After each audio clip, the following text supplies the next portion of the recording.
Hey, bonjour tout le monde, j'espère que vous allez bien. Bienvenue dans une nouvelle vidéo dédiée à notre pipeline DevOps. C'est la 48e vidéo aujourd'hui. On va continuer dans notre assemblage de notre Jenkins file. Après avoir rajouté donc toute la partie Ansible dans notre Jenkins file, aujourd'hui on va faire un peu de toilettage. On va faire un peu de...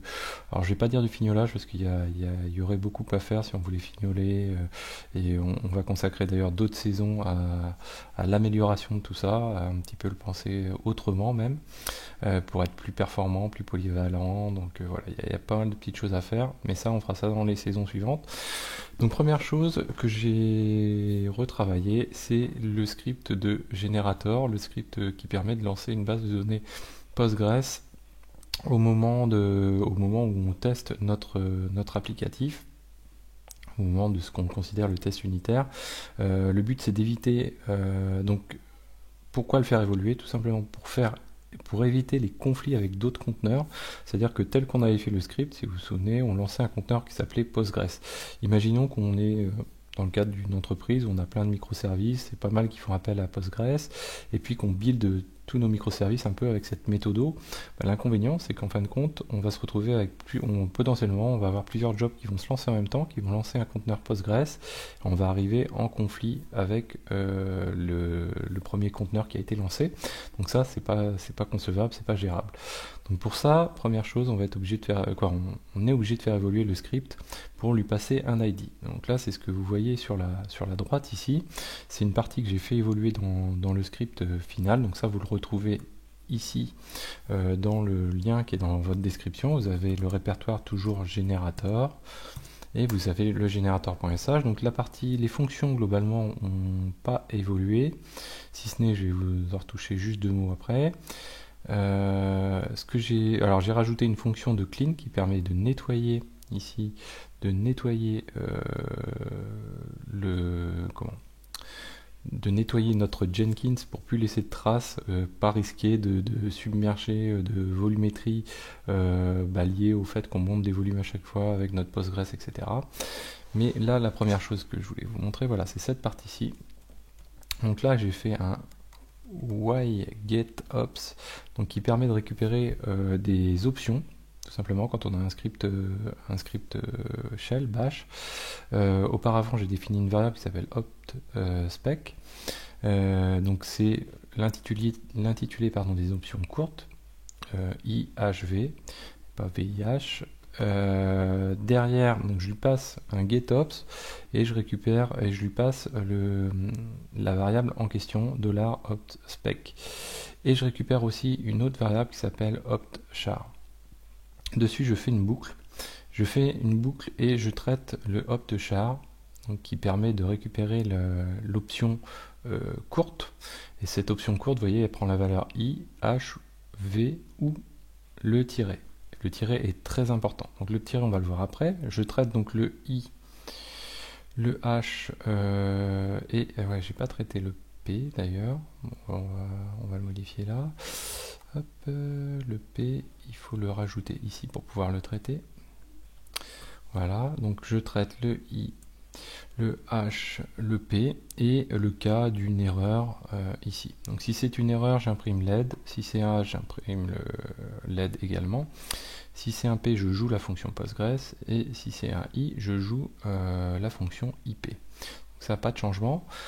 Par contre, là où j'ai fait un changement, c'est que si je lui passe un tiret, donc un double tiret, tiret suivi d'un autre tiret, puisque là on a déjà un niveau de tiret qui est déjà passé, un tiret I, tiret P, tiret, et là tiret, tiret.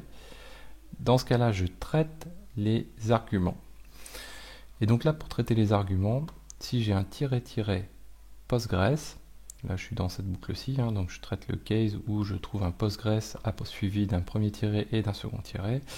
Je récupère les arguments grâce à une variable générique qui s'appelle opt_ind, qui permet de récupérer uniquement les arguments et pas l'option qui est en premier lieu. Donc ça, c'est assez pratique. Je la passe ensuite à la fonction Postgres. Donc la fonction Postgres qui est juste au-dessus, et elle que j'ai un petit peu modifiée, pas grand-chose. Ce que j'ai fait à la fonction Postgres, je lui ai dit, bah écoute, si je sollicite la fonction avec en plus un argument qui est $1, et si celui-ci n'est pas vide, à ce moment-là, je joue l'élément suivant, c'est-à-dire que je dis, bah, ok, je crée un conteneur, mais qui va avoir un nom donné, et je set une variable qui s'appelle ID conteneur à partir du contenu de l'argument en question, donc mon ID de conteneur. Je rajoute mon ID de conteneur un petit peu partout, donc à la fois dans le répertoire que je peux créer, également, alors lui le répertoire, que je dise pas de bêtises, oui ici on va le conserver, donc le répertoire, ensuite le nom du service, lui aussi je l'implémente de ce $id, le nom du conteneur, très important du coup c'est ce qu'on cherche à faire, c'est que je le complète donc de Postgres avec ce $id. Les volumes, alors je vous ai laissé mais je les ai commentés, on va y revenir tout de suite de pourquoi je les ai commentés. Et donc ensuite, bien sûr, c'est pareil, le Docker Compose, je le complète du $id en question. Ce qui permet en fait que je vais pouvoir lancer plusieurs Postgres autant que je le souhaite, dès lors que j'ai des ID différents, et je peux lui passer cet argument-là avec l'option qui va bien. Donc là, je fais un Docker Compose et je lance, toujours avec le $id en question. Là, ça c'est la principale évolution que j'ai faite sur ce script. Deuxième évolution que j'ai fait, on avait l'exposition l'exposition de port sur le port de la machine. Si on lance un Postgres et qu'on l'expose sur le 5432, la machine qui héberge Docker, si on relance une deuxième instance Postgres, on va avoir un problème, c'est que le port de la machine hôte est déjà pris, le 5432. Donc soit on itère des ports à la volée, soit sinon on fait avec, c'est-à-dire qu'on n'expose pas le port à l'extérieur et on expose simplement le port avec l'IP du conteneur, très simplement. Donc là c'est le choix que j'ai pris. Ce qui implique derrière, vous allez le voir, c'est qu'il va falloir récupérer l'IP du conteneur pour communiquer sur le port du conteneur en question, ce qu'on ne faisait pas et ce qui était simplifié auparavant. Voilà. Donc si on revient à cet élément là, ensuite pas de stockage persistant parce que donc j'ai rajouté une option "-clean" qui est ici avec la fonction qui est là, voilà. Donc là je fais un Docker Compose down et j'avais prévu de supprimer le Docker Compose, alors celui-ci on peut le garder. J'avais prévu de supprimer le contenu du répertoire où on stockait les datas persistantes. L'inconvénient avec Postgres, c'est que c'est un user qui est externe au système, qui crée des données à l'intérieur de ce répertoire, et du coup pour le supprimer, il faut devenir root. Moi, mon Jenkins, quand il lance son job, il n'est pas root, et il n'est pas question que je passe root, parce que derrière, en termes de sécurité, c'est pas terrible. Donc du coup, j'en suis revenu à pourquoi je lance ce conteneur. Je ne lance pas pour stocker de la data et faire en sorte qu'elle soit persistante dans ce cas de figure-là. C'est pour ça que j'ai commenté, ça peut être utile dans plein d'autres cas, mais pas dans notre cas de figure précisément. Donc du coup, j'ai commenté tous les aspects qui donnent de la persistance à la donnée. À la fin, donc j'ai rajouté le clean du job de manière à éviter, et le clean du volume de manière à éviter de surcharger la machine. Voilà, donc ça c'est première évolution. Le script générateur. Le fait de modifier le script générateur implique que derrière, il va falloir qu'on réagisse et qu'on modifie notre Jenkins file. Donc notre Jenkins file, on a plusieurs choses à faire évoluer. Donc là c'est pareil, si je me rends dans le répertoire MyApp ici, je vais aller voir le Jenkins file en question. Donc première chose que l'on fait évoluer du coup, et ça c'est plutôt positif, que l'on fait évoluer au niveau de notre Jenkins file, c'est tout simplement que désormais quand on lance notre conteneur Postgres, on lui passe un -- Postgres et derrière on lui passe le nom que l'on veut donner à notre conteneur. Donc il sera préfixé de Postgres suivi de ce nom-là. Donc Postgres pipeline, $build, le numéro de build et $la branche. Normalement, globalement, ça devrait suffire puisque cet identifiant-là est déjà spécifique à notre job. Le but, c'est ça. Et derrière, on a deux identifiants qui varient. Les builds augmentent au fur et à mesure et la branche varie également. Donc déjà, ça rajoute beaucoup de beaucoup d'incertitudes sur le chiffre et ça évite les conflits. Donc ça, c'est une première chose. Maintenant, comme je vous disais tout à l'heure, c'est qu'on n'expose plus notre port sur le host de la machine. Ça veut dire qu'il nous faut l'IP du conteneur. Donc pour ça, ce que je fais, c'est que, comme je l'ai déjà fait précédemment, je lance un script shell dans mon Jenkins file, à partir de mon Jenkins file.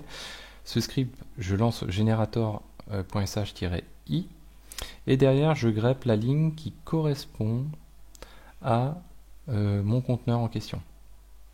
Une fois que j'ai récupéré cette ligne-là, je récupère le premier élément de la ligne, c'est-à-dire l'IP, et j'enlève, il y a un retour chariot, j'enlève le retour chariot en question, et tout ça, je le charge dans une variable Jenkins Groovy IP Postgres. Donc ça, c'est la première évolution. Deuxième évolution, donc là j'ai été, si vous vous souvenez, hop, on va ressortir d'ici, j'ai été dans src main ressources application properties. Ici, si vous vous souvenez, on avait mentionné Postgres parce que c'était le nom de notre conteneur. Maintenant, c'est plus le nom de notre conteneur, ça va être quelque chose qui va être variable. Donc là, je passe un triple X. Après, à vous de trouver quoi, c'est pas très fun, hein, c'est pas très magique, mais c'est efficace. Donc je mets un triple X et ce triple X, du coup, je vais le traiter grâce à mon Jenkins file. Hop, si je descends, donc on a récupéré l'IP de notre conteneur. Donc le but, c'est d'aller renseigner le triple X par l'IP de notre conteneur. On n'a pas besoin de faire pareil avec le port, puisque de toute façon, le port, lui, c'est celui de Postgres et on n'a pas eu besoin d'y toucher. Donc pour faire ça, j'ai juste rajouté une ligne, hein, l'autre c'est un commentaire, et je lui dis, bah écoute, je fais un sed-i, donc pour faire une modification de fichier. Le fichier que je vais modifier, c'est celui-ci, donc le application properties, avant même de pouvoir builder, de faire quoi que ce soit dessus. Et la modification, c'est celle-ci. Donc je dis, bah écoute, tu me recherches tout ce qui comprend triple grand X, et tu le remplaces par la variable IP Postgres, celle qu'on vient juste de calculer grâce à notre generator-grand I. Et donc il va venir modifier ce fichier tranquillement. Qu'est-ce qu'on a fait d'autre en ce qui concerne cette partie-là? Et à la fin, bah, du coup, j'ai été... Alors, petite subtilité, là pour être un petit peu tranquille, alors c'est pas la manière la plus classe et la plus élégante, j'ai été donc en fait, quand on reguide de nouveau à chaque fois avec Jenkins, ce qu'il fait, c'est qu'il clean le précédent git et on sort du dépôt en question.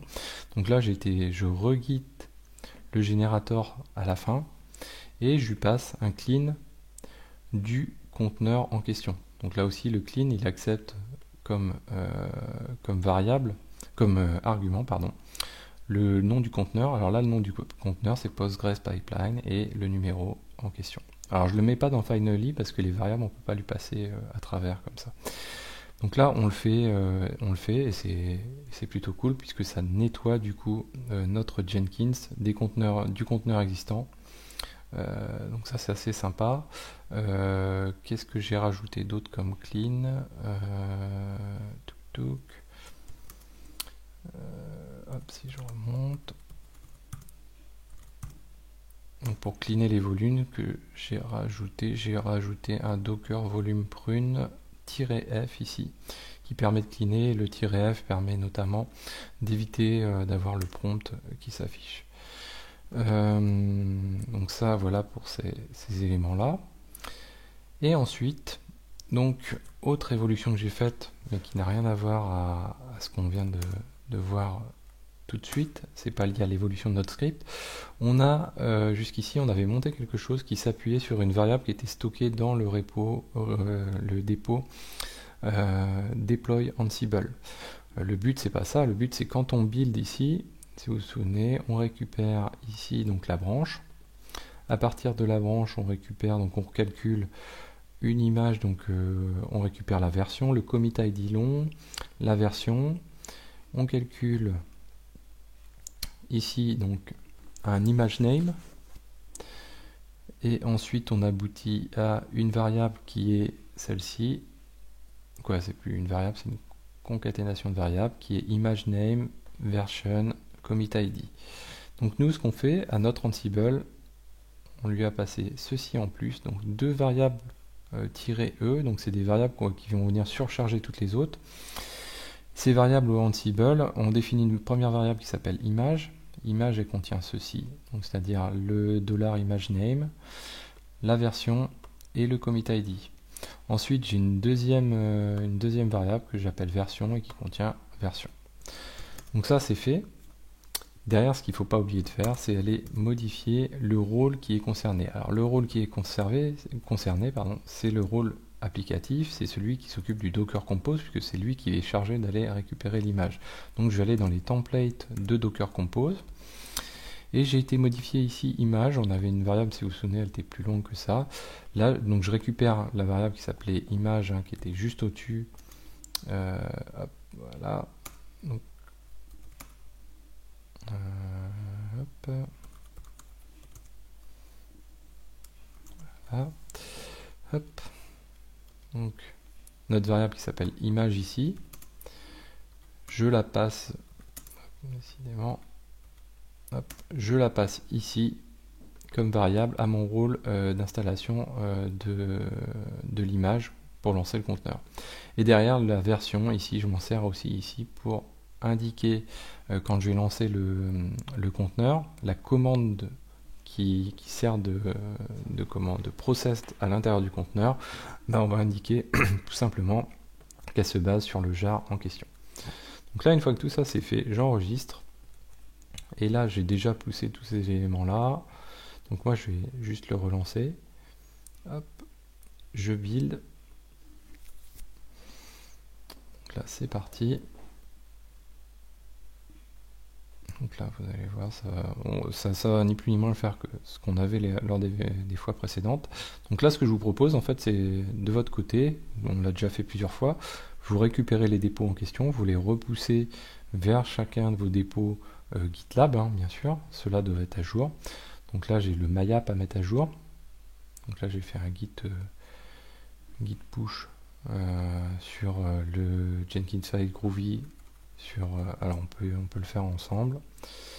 Hop, donc là, vous voyez que c'est en train de tourner, ça devrait bien se passer. Voilà, et j'ai le Ansible deploy qui est en train de se lancer.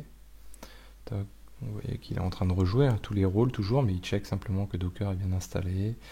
Il a checké le Postgre et là il fait l'installation du dépôt, du rôle et de l'applicatif. Et à la fin, il essaye toujours de se connecter et il attend une 404 puisque sur la home on a une 404. Quoi, sur le slash on a une 404. Si j'avais une home, j'en aurais pas. Voilà, et à la fin il fait bien le clean, vous voyez ici. Donc il a délété le volume qui avait été créé à l'origine. Il a stoppé le service Docker Compose en question, et donc il a fait son clean. Donc là, vous, si vous voulez le faire de votre côté, c'est très simple. Il vous suffit d'aller, donc de vous récupérer les dépôts que j'ai indiqués ici. Vous avez le lien dans la description. Donc c'est la vidéo 48. Vous allez dans Generator ici. Donc là, moi j'ai le script Generator comme ceci. Hop, je fais une petite modification, je fais un git add de générateur, git commit, -m, hop, et là je fais simule, hop, git push, je demande la clé, ok, ensuite je fais la même chose avec MyApp, je vais aller dans MyApp. Donc là surtout pour l'instant on a traité que la branche de dev. On va s'occuper dans une prochaine vidéo de s'occuper du reste. Et ici même principe. Bon, là bien sûr vous faites pas ça, vous faites du copier-coller, vous reprenez bien les éléments. Git add de Jenkins file Groovy. Il vous faut aussi modifier le src main ressource Application Properties. Ici, vous faites votre modification, vous passez le $X ici. Une fois que vous avez fait ça, vous faites un git add de Jenkins Groovy, de l'Application Properties, git commit -m, mettez update, je sais pas quoi, git push, toc, et au-dessus, vous avez encore une modification à faire.